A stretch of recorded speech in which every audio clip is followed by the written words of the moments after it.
আমি তো সারা জীবন তো খালি মুখে হাসি রেখেই প্রচার করলাম, আর একটাই লাইন জানলাম, যদা যদাই ধর্মস্থ। তৃতীয় লাইনও বলতাম না, কিছুই লোকেরা কিচ্ছু জানে না। কর্মণ্যবাদী কাজ তো অনেকে জানে, কিন্তু যদা যদাইটা সবার মুখে, ওইটা দেখে ওই একটা লাইনই বলে 25 বছর কাটালাম, আর হাসি মুখে রেখে, আর কিছু না। আর হিন্দি এলাকাতেও যেভাবে প্রচার করলাম, আমি তত বললে আমি বললাম শ্রীমৎ ভক্তি পুরুষোত্তম মহারাজকে, যে মহারাজ আপনি তো হিন্দি এলাকায় পাঠাচ্ছেন, হিন্দি কিছুই জানি না। বলতে হিন্দিটা কিছু না রে, গা যোগ করলে হিন্দি। তাই আমি ওই বইটা নিয়ে 4টে খালি হিন্দি বলতাম, লেগা পড়ে যা, এই 4টে বলে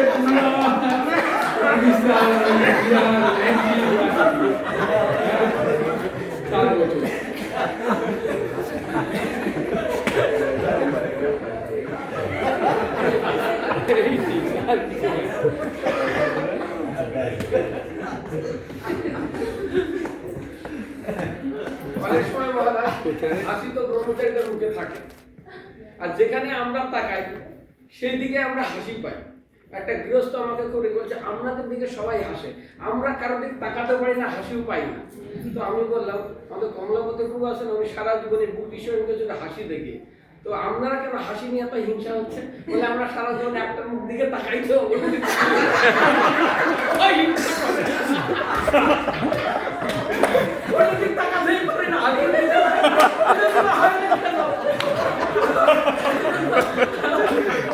একদম ঠিক।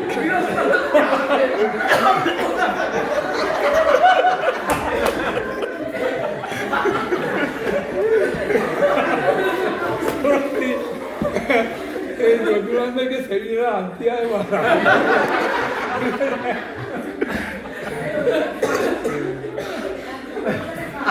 যখন দিয়ে আড়াই ঘন্টা ক্লাস শেষ হয়ে তারপর একটা দিতে হবে।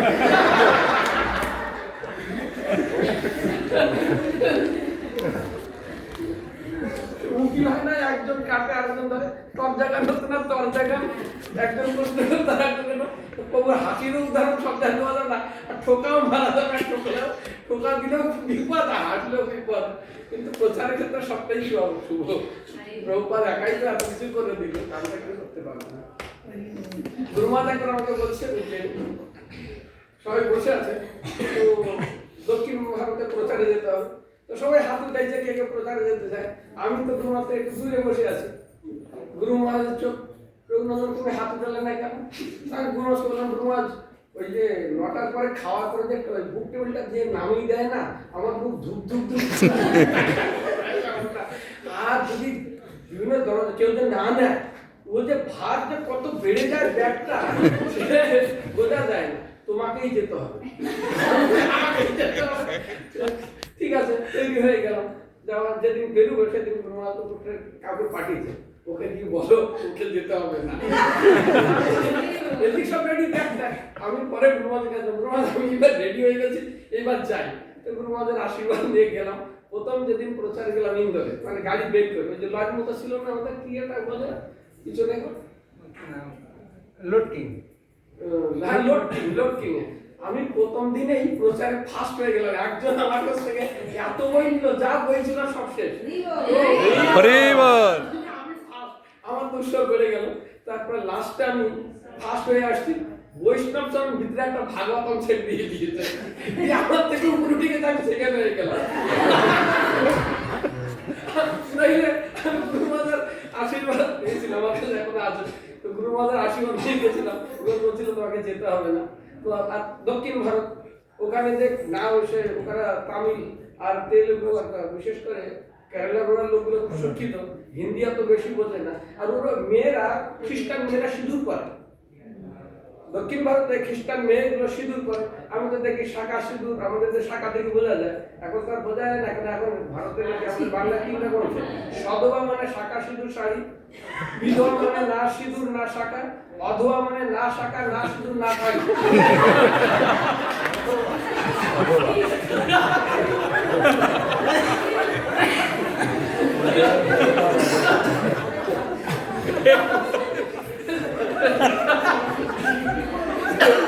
এগুলো কোথায় পাওয়া যায়?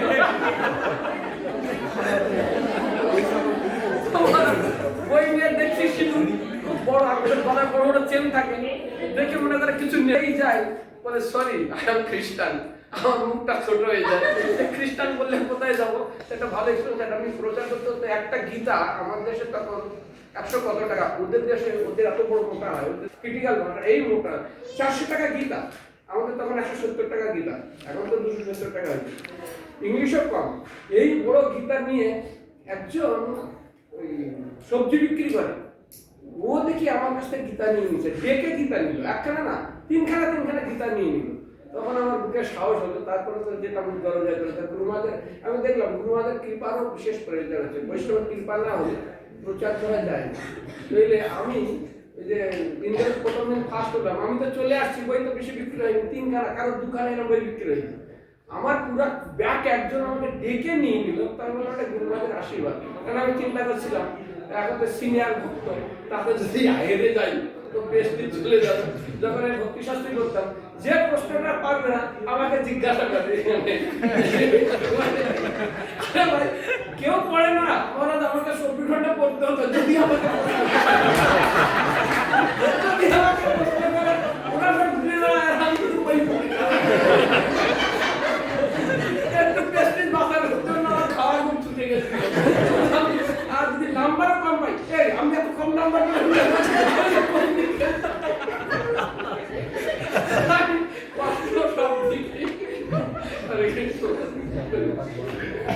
রবীন্দ্র ক্লাসে বাস করে দেওয়া থাকে,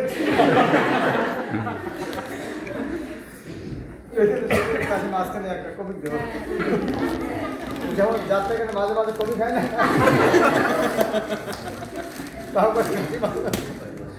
না মহারাজ, এরকম দরকার আছে মাঝে মাঝে। হ্যাঁ, হরে কৃষ্ণ।